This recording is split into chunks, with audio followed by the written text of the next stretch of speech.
I fly micros a lot, so I have a bunch of these little micro batteries, 450 milliamp hours, 650, quite a few of them that have these little XT30 connectors on them like this. So for example, here is one of my little micros. It's broken right now. Here's its little XT30 connector. The problem is that the plugs that go into the charger, these banana plugs, most of them come as XT60 plugs. You can do a couple things about that to charge these. You can either buy little adapters like these ones, or you can make them yourself. These ones are ones that I bought. I have 5 of these, but I have enough chargers to run 9 of these. And it'd be a lot nicer if I could charge 9 of these batteries at once, rather than 5 at once. How they work is pretty simple. You just put the XT60 in, and now it's the other kind of charger. It can charge an XT30 battery like this. I will show you how to make your own little adapters should you decide to do so.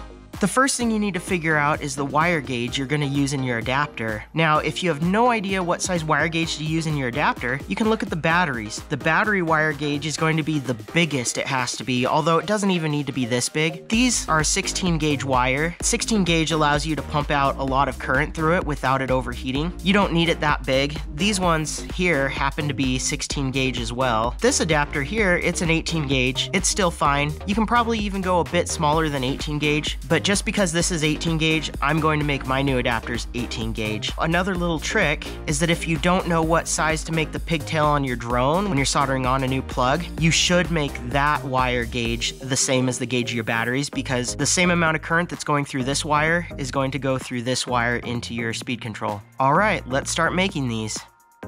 The supplies you're going to need to build this plug adapter are this wire, 18 gauge, highly flexible silicone wire. You can do it with other wire. The silicone wire is much more flexible though. It's less likely to break from bending it around. Just general with RC models, you want silicone coated wire. So here's 18 gauge. I use a red and a black to help not get things confused.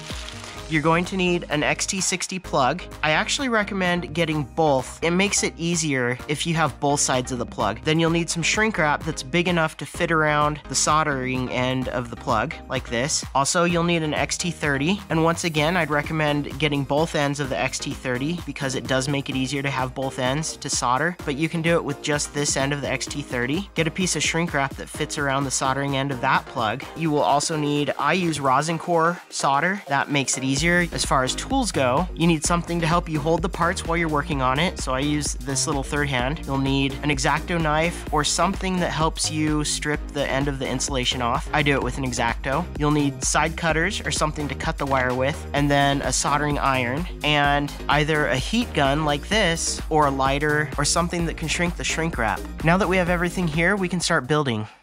You need to decide how long you want to make the adapter. It doesn't matter, but you need to cut both pieces of wire to the same length. I'm just gonna pick a length, hold the ends together and pull down to make sure they're the same and equal, and just cut it. So there's my wires. It's also good to have some distilled water and a soldering iron cleaning pad like this. If it's dry, it doesn't do a lot of good, and you don't want a lot of minerals building up into your cleaning pad here. I just soak that. And one more crucial thing is you should always use safety glasses when you're soldering. A tiny piece of hot solder flicked into your eye will do very bad things, so definitely use safety glasses while soldering. Let's start out by removing the insulation at the ends. I do it by lightly pushing an X-Acto into the insulation and rolling it all the way around. Just pulling off the end of the insulation. Don't cut too deep. You don't want to cut any of the metal strands of the wire.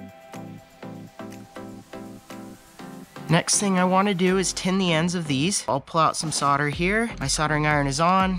Clean the tip, get a little solder on the tip, melt solder into this. You don't want to do a lot. Do it to this one too. A little more. Try not to bend any of the strands back when you're tinning the end. That can cause a little bit of trouble later. Make sure you clean your tip fairly often. You want the solder on there to be clean, fresh solder. Those are now ready.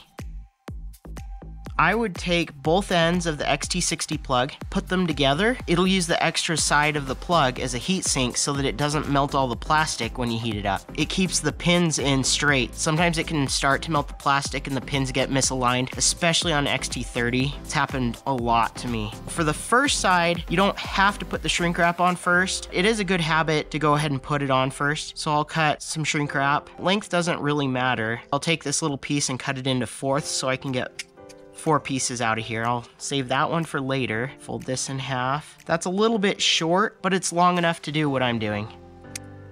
That didn't cut very well. It'll work fine. It's a good idea to get in the habit of putting the shrink wrap on before you solder it on. If you actually look at the plug, it does have a plus on one side and a minus on the other if you get confused which side's which. We'll attach that there. We're doing the plus side first. I left one little wire strand sticking out. I want to make sure that's up tight against the rest of the wire. Now I can go ahead and touch it with the soldering iron and apply the solder. Fill it up a bit.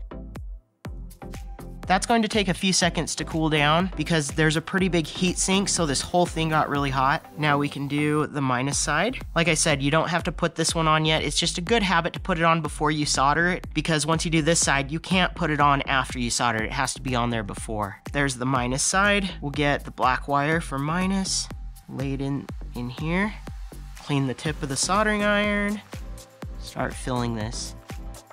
The metal bits on here are probably pretty hot. Now I'm going to take the heat gun. I'm going to slide the shrink wrap down to where it slides inside of the XT60 connector. It's kind of hard to get it down in sometimes. They're uneven, but they'll do the job. Now I'll turn this on. You want to look at the shrink wrap and make sure it's covered all the bare metal. On here it has. We can unplug this, and we're done with this piece. Next, we need to solder on the XT30 connector. Same thing, plug in the other side of the connector so that it acts as a heat sink, and we need to cut the shrink wrap to the correct length. It's very important that you slide the shrink wrap on before soldering on this side, because you can't do it after. I can't stress that enough, or you'll have to unsolder what you just did and resolder it, which isn't the end of the world. I've done that a lot. Let's start with soldering the positive side here. You want to be a lot quicker with the XT30 so that you don't melt the connector. And if you bump the connector with the soldering iron, it'll melt it. Flip this over, hold the black in place. We're done soldering this. The metal is hot. We'll unplug this. You'll want to wait for the metal parts to cool down a little bit before sliding the shrink wrap down. If the shrink wrap touches it when it's hot, it'll shrink. You probably didn't get the shrink wrap slid far enough down yet. It's best if you can get it to slide all the way into the connector.